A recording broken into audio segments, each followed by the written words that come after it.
Hello again everyone, Truck CB Sales here with the tune-up report for Robby in Kansas and a repair on this 98 bhp. Robby, it's ready to go. There's your volume, there's your blue lights.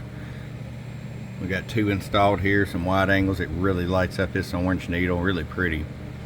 Got your heat sink bent back out straight as possible for you. Knobs changed out for you. Toshiba regulator, tuning alignment. Let's get right to it. I'm going to start with the RF power all the way down. 100 watt slug. Got your 5 watts all the way down. That way you have full adjustability if you set around like a 6 or 8 peel. 40 all the way up. Show you average power swing. Audio. So we're going to call it 100 watts in the corner. 250 watt slug in peak. Hello. 1, 2, 3, 4, 5, 5, 4, 3, 2, 1. Audio. Got out. 250 watt slug right in the corner.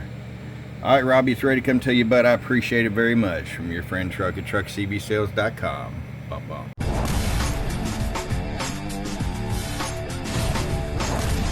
Get wise and get truckerized today.